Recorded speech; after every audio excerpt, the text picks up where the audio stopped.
Monday, the weekend, of course, of college football evidence. J.J. Joe joins us on Mondays at 4:45. J.J., let's start with something other than Baylor, Texas, and also what we saw against Long Island, because I think you probably want to forget that too, as long as it was with the delay.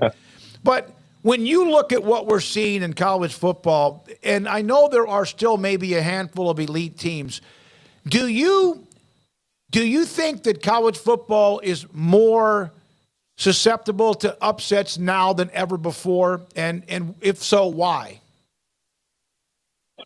Smoke, good to see it. Good to talk to you guys. I really think it is. I think you're seeing maybe the impact of, a little NIL stuff. I think talent is now being kind of distributed a little bit more evenly. Now, don't get me wrong that, the SEC and they're going to have a lot of the talent, but a lot of that is, I think, Smoke, due to kind of where they are. I mean, you just got a lot of talent in the southeastern part of the United States.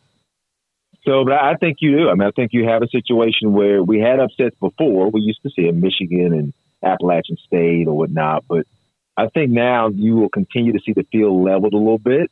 And I think there's really not a dominant team this year now that we've kind of been through 3 weeks. Georgia's even susceptible. So I think we'll continue to see this. JJ, they were kind of uninspired in the first half. I mean, they were somewhat in control. They got the win, and that's the most important thing to finally end the losing streak. But I don't think we learned very much about them this week, did we? Nah, this is one of those games. It's an FCS team coming in, and you kind of figured really it's what I would call it's about us game. It's a game where you're focused on just trying to offensively, Sawyer's second start. Can we get that completion percentage up? We didn't get there. Can we be a little bit more crisp on offense? It looked like we were getting there. We were up 16-0. And then we had the ball. We're driving. And, then we turned it over on downs at midfield, and all of a sudden it's a 16-7 game. So defensively, we gave up, 180 yards? So, you weren't going to learn much defensively because you should dominate. But I think I was a little disappointed offensively. I thought, I think very little that we did on Saturday will translate to this weekend. So Sawyer Robertson clearly appears to be a bit banged up still. JJ, how much do you think that played into the passing game? And just, the running game was great. Like you said, that you don't know how much that translated against a very, a good Texas defense, but what do you do about the passing game, and how much do you put that on the injury to the ankle of Sawyer Robertson? Yeah, you can kind of tell he's not, the difference between Sawyer against Utah and I think Long Island, it's like he's half the player to me. Because against Utah, I thought he was, even though his completion percentage was not way up, he was confident because I think he had the availability of his feet and he had the availability of his arms. So he would go 1-2, not there, I'm running. Or he even had the zone, the quarterback planned runs. So I think, that just provides a young player with confidence. When all of a sudden, a good part of your game is taken away because he's decent, he's a pretty decent athlete. Then all of a sudden you got to rely on the drop back game, which he's not. He was very good in high school in the drop back spread game, but he's learning. So I think it impacted his confidence. He wasn't sure. You could see some of the throws. He was a little either late or hesitant. And I'm hoping that another week will help that ankle get, I'm not saying it would be 100%, but maybe closer to 80, 85%. JJ, you've seen Texas, or I'm not sure exactly how often, but they played Alabama, of course, a couple of weeks ago. They have a handful, if maybe more, dynamic playmakers, a quarterback who can throw it really, really well, a defense that seems like they have a little bit more grit to them. What would you do if you were Dave Aranda, Jeff Grimes, and also Matthew Palage? It's a tough one. Smoke. And the thing that you haven't mentioned is like they have an elite play caller. Sark. We may think another way about his head coach ability. I think he's grown and learned a lot from being with Saban. But offensively, that dude's a genius. He knows. There's different coordinators to me. There's some guys who have great scheme. He has great scheme. Grimes has great scheme. But then there's play callers who also have the ability to say, I got to get the ball to this guy, these guys, and I'm going to do it to them these ways.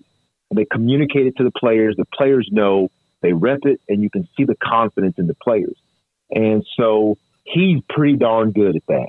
And that's what concerns me a little bit, because we sometimes we showed some weakness on the edge against Texas State. We've also seen that we'll let a run pop. And Sark is, if we do what we did against Texas State, Sark will put a 50 spot on us easy in the first half, because he will isolate and attack. So, man, I tell you what I would do, really, I would. We have to try to run the ball.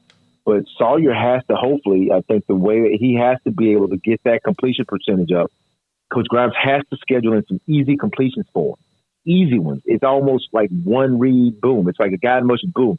Just get a guy completions, because for a young player like him, if you can just get them 4, 5, 6 completions, they're a totally different player. And I think, doing some really quick stuff, easy completions early, and then hopefully trying to get Richard Reese into the game a little early. And defensively, I would bend no break, man. You can't let Xavier run by you. So it's going to be a tough go on Saturday. JJ, how do you balance what's going to be a lot of emotions about it's Texas, it's the last time, channeling that into being fired up about playing Texas, and then getting to where it gets to the tipping point and you've got too many emotional eggs in that basket? Yeah. I mean, energy. If energy is a challenge this week, then I don't know. I don't think anybody knows what the issue is, because Texas last time we'll probably play them in a very long time, if ever at all. And it's a conference game. They're leaving the conference. All that stuff. The fans are into it, so it'll be a bunch of gas out there. So I don't think energy will be a problem. The problem will be like, which maybe we saw at Colorado State. Guys staying disciplined, guys staying calm, guys not going overboard, too much talking. You don't need to do all that. So it'll have to be. I think Coach Aranda does a good job at managing emotions, but really it's going to boil down to execution, though, because I think ultimately they can take the little fight out of you real quick if all of a sudden, boom, they score. You look, it's 10-0, and you got a very good feel early on, right? That we can't play with these guys. I don't think that's the case, but you got to be prepared. JJ, in general, what did you think of Dawson Pendergrass? I know you said that a lot of the running stuff was not going to necessarily translate to Texas, but just getting a full look at him, what were your thoughts on his game? I like Dawson. I mean he has a place here. That's the reason they gave him a scholarship. The young man, you don't see too many Caucasian running backs, but that dude knows how to find the hole. He's his weight. They said 212. I figured this guy has to be a little bit bigger than 212. But he does a great job of finding the crease, sliding over. And that's odd for a bigger guy, a bigger back, but he does a great job at that.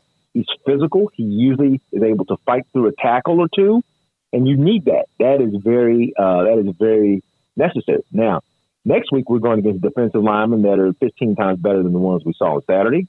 And then their linebackers will be bigger and faster. So those holes that Pendergrass saw on Saturday will close much quicker, right?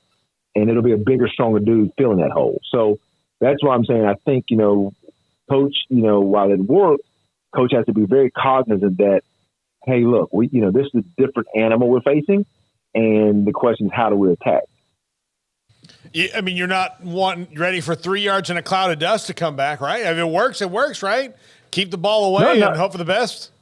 Yeah, no, I'm with you. I'm with you. I mean, if it works, but I saw him play Alabama on TV live, and Alabama with 5-star linemen and probably 5-star running backs couldn't run it when they were jacked, right? When they were kids. And I think Texas will be jacked. People say, well, Texas coming to a 1-2, but why would they be jacked? Because they just struggled last week. So the coaches are in them this week. They're in them because they struggled against Wyoming. So they're going to have all gas. They're going to be ready to go to start conference. And this is kind of what he said. The most important thing for them is to win the conference. Well, this is the first step. So they'll have all gas. We won't see the secondary version of Texas this week. JJ, your freshman year, did you beat them, Texas, when you were a freshman at Baylor? Was you? Well, I did not play. I was redshirt that year, but we did. We beat them pretty good, but I did not play that year, Smoke. All right. What was your most memorable, historic reference playing against them at Baylor? Texas they always had great talent. We won. I think I played him in 90. Well, and I was hurt that game. I actually redshirted in 89. I got hurt after about 4 starts and then missed the Texas game. We lost. They had a really good team. They went to the Cotton Bowl. 91, we won. We had a pretty good team. We beat them in Austin. That was a pretty good year. We had a good team. It kind of faltered late, but we beat UT. 92, we beat them here. That was Grant Taft's last game in Waco. We got a couple pretty good calls, so it went our way. But then my last year, we lost to them in Austin. So I would say that 91, 92 games were the best memories. Thank you, JJ. Appreciate it. We'll see you Saturday, 6:30. Kickoff just after 6:30. ABC, Baylor, and Texas at McLean Stadium.